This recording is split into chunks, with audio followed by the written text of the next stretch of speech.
spandeer tyd by hom, dan sal ons baie minder tyd spandeer om kwaad te doen, om verkeerde goed te doen.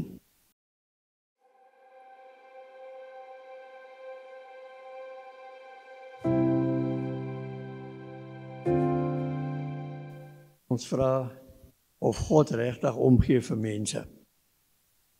Nou ons self is veronderstel om die voorbeeld wat Jesus gestel het, na te volg. As ons dit doen, sal ons nie verkeerd gaan nie. Kan niks in ons land verkeerd gaan nie. Maar ons is mense,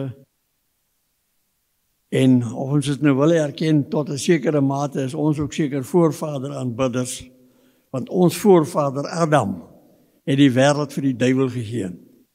En ons is nog steeds in daai wêreld, en ons menslike natuur maak dit vir ons bitterlik moeilik om altyd Jesus se voorbeeld te volg. Maar ons kan as ons wil. Ons moet net die eerste tree gee uit die boot uit. Hy sal daar wees. Hy gaan baie meer tree gee as ons. Maar ons moet van ons kant af ook iets doen. Nou, die Here het ons 'n gees gegee van krag, liefde en selfbeheersing. Ek self is vinnig, soos ons nou sommer in die voorstel sê, mond uit te spoel oor mense wat die laaste deel van hierdie deeltjie uit die Bybel uitskeer. Nou, ek het nou alweer vandag agtergekom, ek kry dit ook partykeer weg. Ek vra die Here om verskoning, dat dit nie altyd vir my maklik is om daai gees van selfbeheersing toe te pas nie. En ek vra die Here ook om die mense te wees wat dit vir my so moeilik maak. My oorlede pa het gesê, eendag vir my, iemand het hom baie omgekrap, toe sê hy, ek vind dit bitterlik moeilik om hierdie ou so lief te hê soos die Here wil hê ek moet. Ja, ek maak my daaraan ook skuldig. Kom by die diens, hoe voel God oor omgee? In Titus 3 vers 4 lees ons van die goedertierenheid van God. In Hebreëus noem hulle dit Gesed of Emmanuel. Engels het 'n baie mooi beskrywende naam vir dit. The loving kindness of God. Wat gedefinieer word as trustworthiness, everlasting, forever, faithful love in action. Dis duidelik dat hy vir ons omgee. Daar sien ons die 10 gebooie. Nou, hulle is nie tot niet gemaak nie, hulle staan nog vas. Maar die Here het gesien dat ons as mens onsself ten minste 1 keer 'n dag aan ten minste een van hulle skuldig maak. En dan sê die woord ook, as jy een van hulle gebreek het, het jy almal verbreek. So God weet, dis nie vir ons maklik om hulle te hou nie. Daarom het Christus aarde toe gekom, homself verneder, mens geword, om ons te help. Dat ons dit op sy manier doen. En met sy hulp sal ons dit reg kry. Ons gaan net hierna daarby uitkom. Maar as ons kyk na daai 10 gebooie, die eerste 4, nou lyk dit vir ons almal, hulle is tog eintlik hulle op God betrekking, nie op ons as mens nie. Kyk, jy mag naas die Here geen ander God hê nie. Hierdie goed het net so op ons betrekking soos die res van die 10 gebooie. Hier leer Jesus ons, soos ons ook intussen, as ons bietjie in die dinge ingaan, sien, jy begin 'n gebed deur God te verheerlik. Nie omdat hy dit nodig het nie, natuurlik waardeer hy dit, maar om ons te wys met wie ons te doen het hier. Ek het dit al by 'n vorige geleentheid gesê, Angus Bakken ook gesê het, Jesus is our best friend, but he's nobody's China. Hy is nie my bra nie. Hy is my beste vriend. En as ons regtig kyk, met wie ons hier te doen het, sal ons nou nie 'n beeldjie gaan maak en hom aanbid nie. Of 'n vet Boeddha beeld en hom aanbid, net omdat ons die moontlikheid van nog kos in hom sien nie. Daai beeldjies, die Here soek dit nie, en dis in ons belang, nie in sy belang nie. Ons mag nie 'n afbeelding van hom maak nie, ek was daar, die Here se naam uitelik gebruik. Mense, dit het my nie vroeër baie geplan nie, maar dit grief my, Jy kan omtrent enigiets op TV kyk. Oh my. Dit is vieslik. Die Here wat alles vir ons opoffer. Sy lewe vir ons op aarde hier gekom opoffer het. En dan gebruik ons sy naam as 'n skelwoord.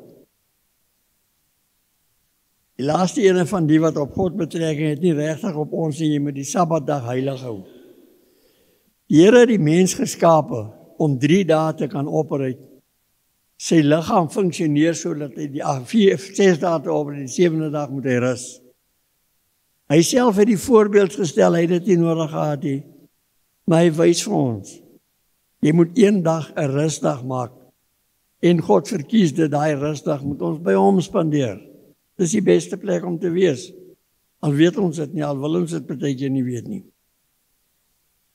Nou, ons moet ook versigtig wees, en ek wil nou nie hier op gelowe se tone trap nie, maar om nie wetties te raak hieroor nie. Ons weet almal dat Saterdag die Sabbat is.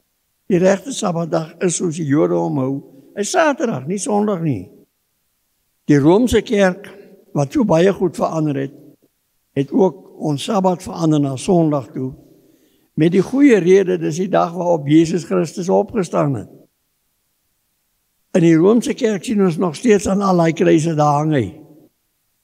Ek verkies om 'n kaalkruis te sien, want Jesus hang nie meer aan die kruis nie. Nou by Sondag het hy opgestaan, en ons kan die Sondag as die Sabbat vat as ons wil, ons eer die Here daarvoor.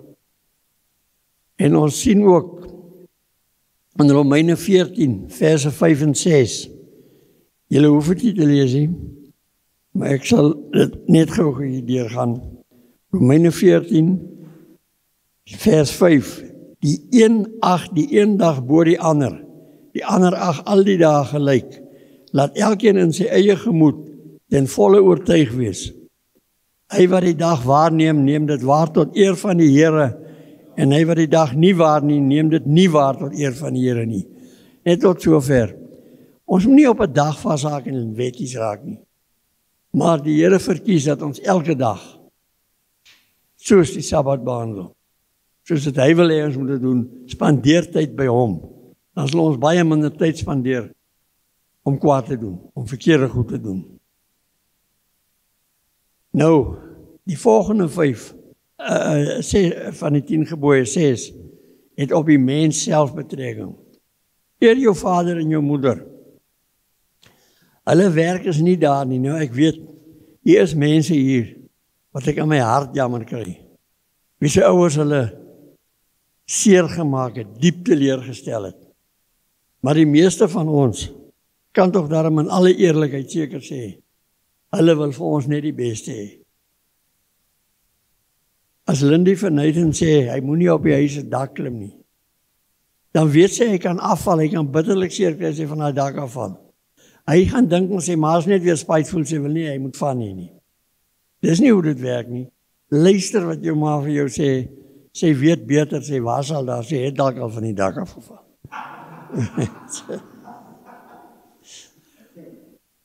Jy mag nie moord pleeg nie. As jy vir 'n mens omgee, gaan jy hom mos nie doodmaak nie. Jy mag nie egbreek pleeg nie. Dis ook 'n ding wat deesdae al meer kop uitsteek. Ons weet sonde baar sonde. En dit raak net al hoe makliker. 'n Bietjie van die onderwerp af. Die eerste sonde wat ons in die Bybel van lees, was ongehoorsaamheid. Big deal, ons is elke dag ongehoorsaam. Die tweede sonde wat ons in die Bybel van lees, is moord. Vir God is sonde, sonde. Nou, jy mag nie egbreek pleeg nie. Dis daar so algemeen. As ons kyk veral in Hollywood, wat vir ons die trendsetters is, vir om so 7-8 keer getroud te wees in die leeftyd, is mos nie 'n groot probleem nie. Dan is hulle nog ordentlik, hulle trou, hulle bly nie net saam nie. Ja, as gevolg van egbreek. En onthou, die Bybel sê ook, as jy dit in jou gedagtes gedoen het, is net so goed jy het dit gedoen. Pas maar vir hy ook op. Jy mag nie steel nie.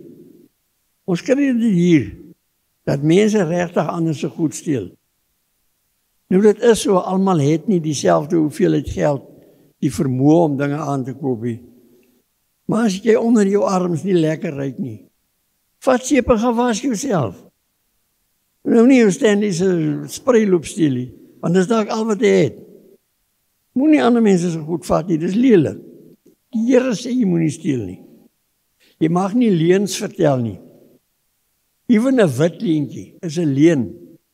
God het gesê daar is 7 goed wat hom grief, dink ek, en een daarvan is 'n leenagtige tong.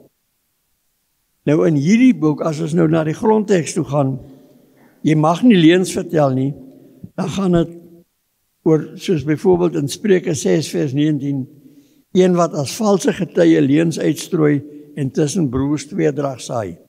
Dis kinder of in die hof te gaan lieg om 'n ander ou in die moeilikheid te kry. Valse getuienis teenoor jou naaste lewer, dis wat die 33 vertaling sê. Dis vieslik, mense moenie sulke goed doen nie. En jy mag nie begeer nie. Daai begeer is in jou eie belang. Die Here gee vir my so volle bakkie om mee te ry, maar hy ry nog. Mense kan regkom met hom. En dan kyk ek hierdie ander ou wat hier aankom met hierdie nuwe 4x4 ding, dan is hy nog brekkerig ook met die ding. Dan wil ek ook graag een hê. Vir wat? Wat ek moet hom maak? Hy swaarder op brandstof, hy het meer parte wat kan breek, en al sulke onnodige nonsens. Ons moet waardeer wat ons het, en nie ander mense se goed begeer nie, want dan sê ons, neem ons vat het ook vir God in die gesig. Hy sal ons gee wat ons nodig het. Ja, dan kan jy vir ons die res oopmaak. In die samevatting staan daar volgens Lukas 10 vers 27. Jy moet die Here jou God lief hê uit jou hele hart, jou hele siel en jou hele krag en uit jou hele verstand en jou naaste soos jouself. Nou ek gaan terugkom hier na Lukas 10 toe, maar ek het spesifiek omgevat, want ek wil verder op hom 'n bietjie ingaan. Maar daar staan duideliker in die weergawe van Matteus en ook in Markus. In Matteus sê hy die tweede gebod wat hiermee gelyk staan, jy moet jou naaste lief hê.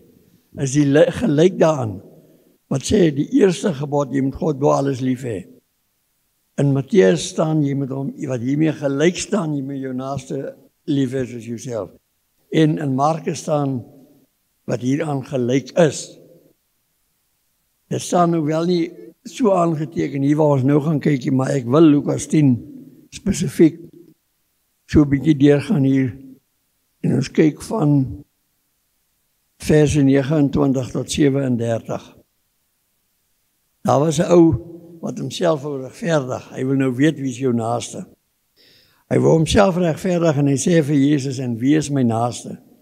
En Jesus antwoord en sê, 'n sekere man het uitgegaan van Jerusalem na Jericho en onder rowers verval, en nadat hulle hom uitgetrek en geslaan het, gaan hulle weg en laat hom half dood lê. Nou dit is ook iets wat deesdae al hoe meer kop uitsteek. Mense wat 'n ander een half doodslaan om net so los. Daar was weer gisterand op die nuus gewees van 'n ou wat daar langs die pad, wat ek baie gery, daai Witbank highway van Johannesburg af, sommer 'n lijk langs die pad gelos.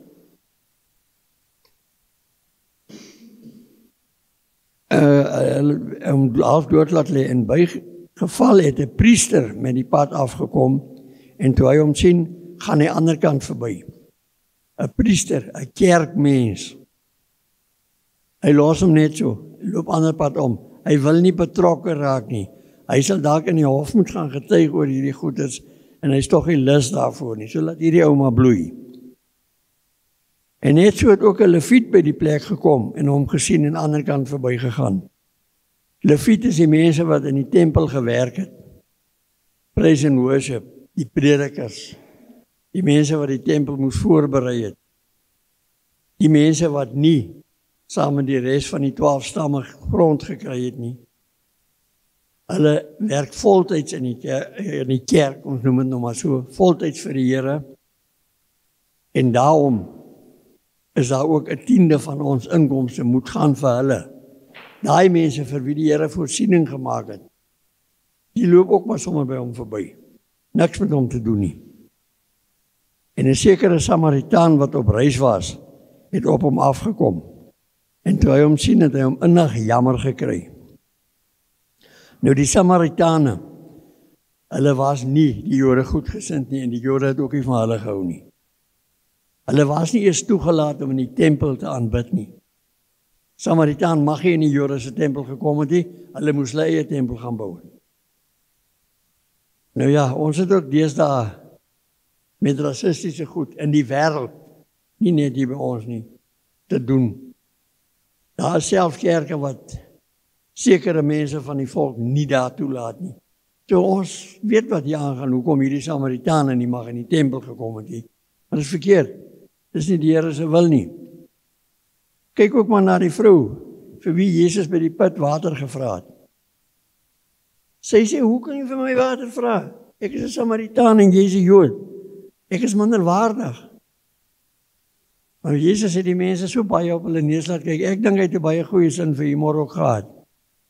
Hierdie vrou, wat 'n Samaritaan was, wat haarself minderwaardig geag het die eerste sendeling geword, wat ons in die Bybel sien. Sy het daai tyd die woord gaan verkondig tussen aan mense. Jesus is hier. Nou, as ons kyk vers 37, die ouens gevra, wie van hierdie drie, vra Jesus, dink jy was die naaste van hom, wat onder die rowers verval het? En hy antwoord, hy wat barmhartigheid aan hom bewys het. Toe sê Jesus vir hom, gaan heen en doen jy net so. Met ander woorde, die naaste was hier, daai ouetjie, wat minderwaardig geag was, wat self sy eie geld uitgehaal het om te betaal om hierdie man te versorg. En dit is ook van 'n sogenaamde hoër ras as hy. Het hy gegaan, en ons sien dit vandag nogal baie gebeur. En hy is die een wat vir die medemens omgegee het, en die opdrag wat Christus hier gaan en doen jy net so. Wie kan vir my sê wat staan in Johannes 3 vers 16?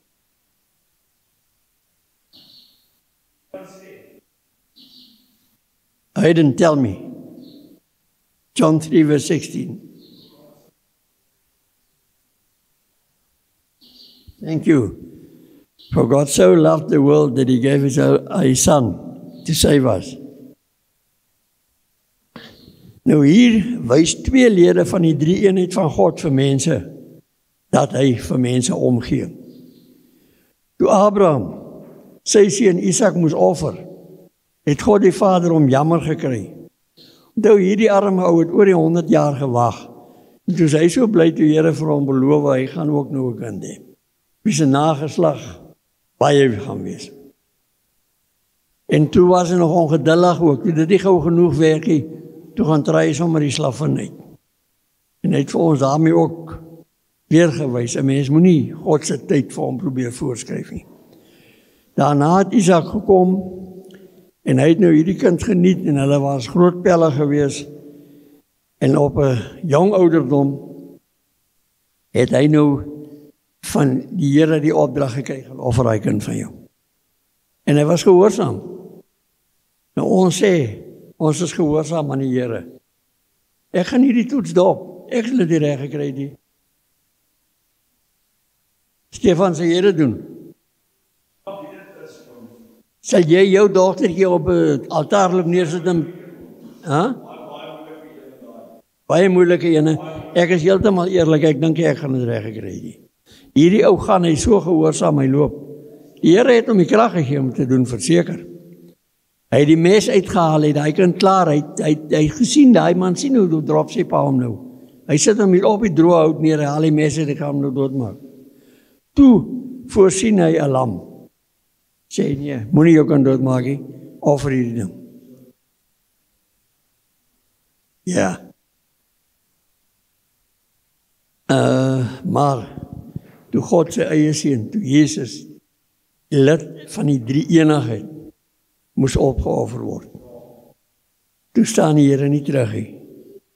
Hy het dit nie gelyk nie, want God self, ons weet daar was 3 kruiswoorde, hy het sy aangesig weggedraai, Hy wou dit nie langer sien nie.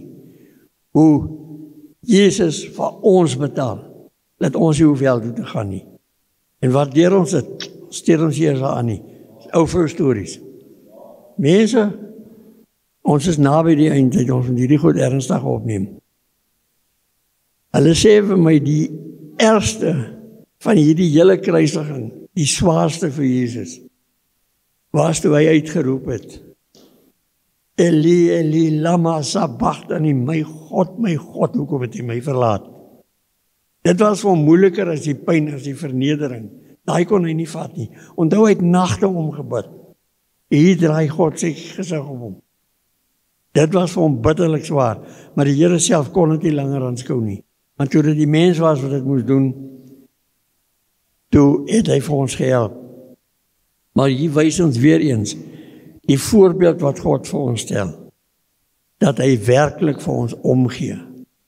En ons moet doen wat hy doen. Dan sal dit met ons almal goed gaan, dan sal dit met die hele wêreld goed gaan. Terwyl Jesus sterwend aan die kruis was, vra hy die Vader om die mense wat hom so seer maak te vergewe. Dis nie sy vriende nie. Dis mense wat hom seer maak, mense wat hom haat, vir wie hy niks verkeerd gedoen het, hy het net vir hulle goed gedoen. En dan vra hy nog, Vader, vergewe hulle weet nie wat hulle doen nie. Daai is omgee. Die rower langs hom, hy is verdien daar. Hy is heel waarskynlik nog 'n moordenaar ook gewees. Hy moes gekruisig word, dit was sy vonnis. Regverdige vonnis daai tyd.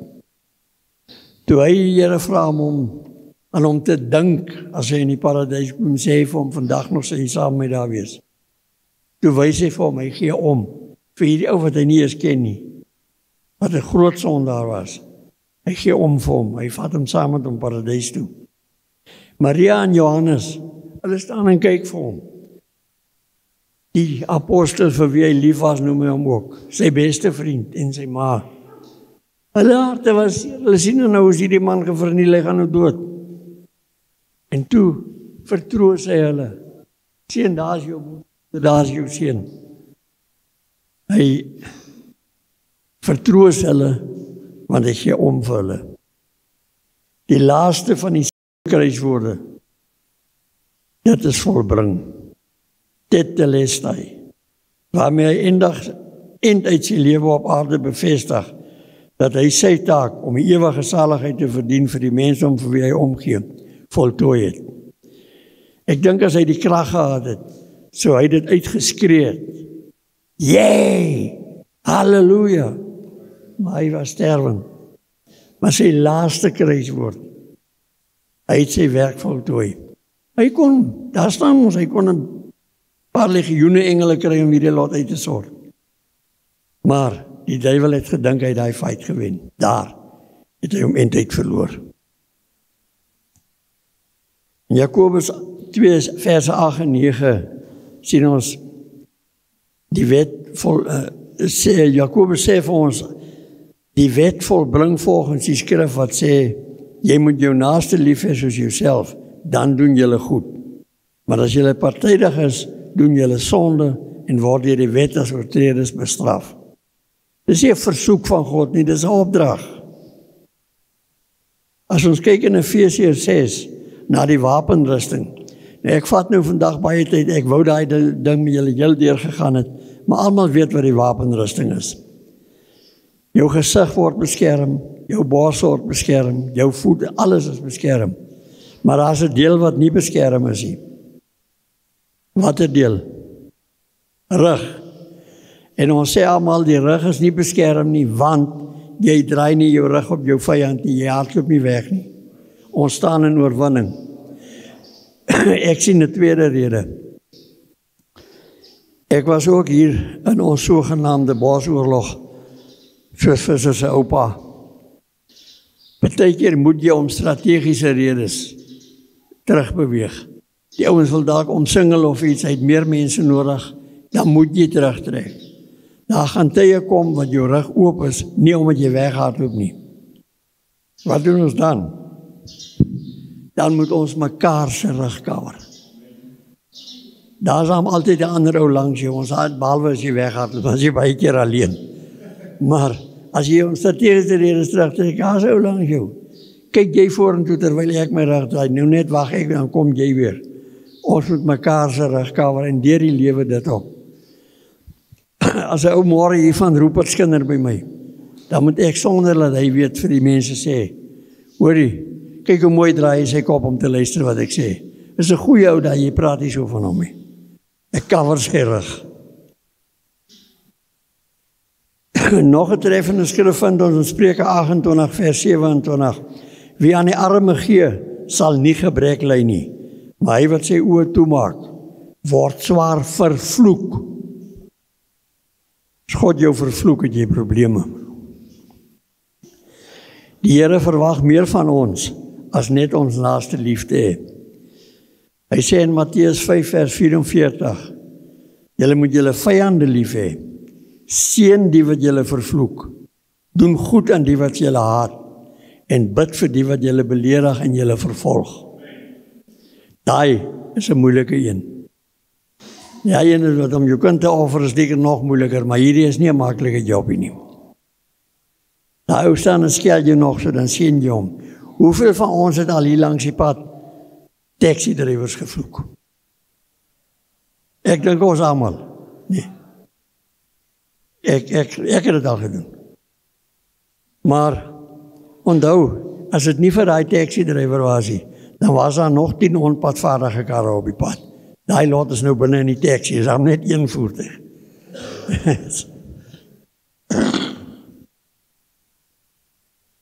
God stel nie net vir ons die voorbeeld nie, hy beveel dit. En alles wat God beveel is tot ons voordeel. Dit baat homself niks. Hy wil nie ons in die hel hê nie, dis so. Maar dit is nie tot sy voordeel, as ons nie wil hoor nie. Galasiërs 6:2 en dan saam met dit 17. Dra mekaar se laste en vervul so die wet van Christus. Moenie dwaal nie. God laat hom nie bespot nie, want net wat die mens saai, dit sal hy ook maai. Hy wat in sy vlees saai, sal uit die vlees verderf maai. Maar hy wat in die gees saai, sal uit die gees die ewige lewe maai.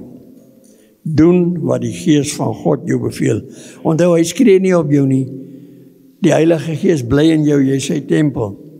Maar hy het nog nooit op enige een van ons geskree nie. Hy vermaan jou met 'n sagte stem. Luister. En dan staan daar, laat ons nie moeg word om goed te doen nie, want op die regte tyd sal ons maai as ons nie verslap nie. Op die regte tyd, God se tyd. Ek is ook daaraan skuldig. My tyd is nie gesinkroniseer met God se nie. Maar hy weet wat die beste tyd is, nie ek nie. Hy weet. Laat ons dan, terwyl ons geleentheid het, aan almal goed doen, maar die meeste aan die huisgenote van die geloof. Ons moet veral kyk na ons medebroers en susters in Christus. Meer so nog as na ander mense. Maar hy sê ons moet ons vyande ook lief hê. As hier iemand is wat voel, julle wil werklik meer krag van die gees van God hê, om vir jou naaste om te gee. Want ons sê jou naaste liefde hê, dis 'n emosie wat ons hier beskryf, maar hier liefde van God is 'n wilsbesluit. As daar iemand is wat wil hê ons moet vir julle bid daarvoor, julle is welkom om vorentoe te kom.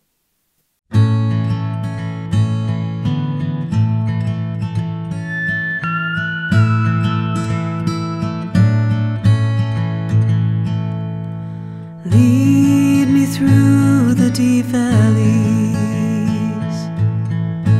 through the Kom ons sluit die oog. Ons hemelse Vader, groot en almagtige God, ons kom in die naam van die Seun Jesus Christus, wat vir ons aan 'n kruis gesterf het, sodat ons eendag die ewige lewe kan beerwe. Here, ons kom en ons sê dankie vir hierdie diens, dankie vir die woord wat hom tot U gebring het, maar Here, ons sê ook dankie vir hierdie dag wat U ons gee. Nog 'n dag wat U by ons lewens byvoeg. 'n Dag waar ons moet lewe volgens U wil. Lewe nader aan U en verder van die wêreld af. Here, ek wil vra, soos ek nou die aand gebid het, bring vrede, liefde oor hierdie perseel, want dit behoort aan U. Dis U grondgebied. Gee dat ons meer verdraagsaam is, gee dat ons meer liefde teenoor mekaar betoon, want U is 'n God van liefde. U is nie 'n God van konflik en beklei nie. Here, ek wil U sê dankie vir die voorreg wat U vir my en my vrou gegee het, om hiernatoe te kan kom en vir U te werk. Daar's bitter min mense wat die voorreg het wat ons het, om in ons eindtyd vir U te kan werk. Daarom wil ek vra, dat dit wat ons twee doen hier, dat dit net ter ere van U sal wees, en nie ter ere van onsself of van die wêreld nie, maar ter ere van U, want U is ons God. Heilige Gees, ek wil U vra, neem vandag besit van ons, van wat ons praat, wat ons hoor, wat ons sien, en wat ons dink. Wat ons met ons hande doen, en wat ons met ons voete doen. Maar bovenal, neem besit van ons harte. Kom woon in ons harte, want ons het U nodig, ons kan nie sonder U nie. U is aarde toe gestuur, om ons te help, om eendag die ewige lewe te beerwe. Ons prys U, ons dank U, ons loof U. Amen. Forgiveness, oh, I won't let it go. Help my eyes see.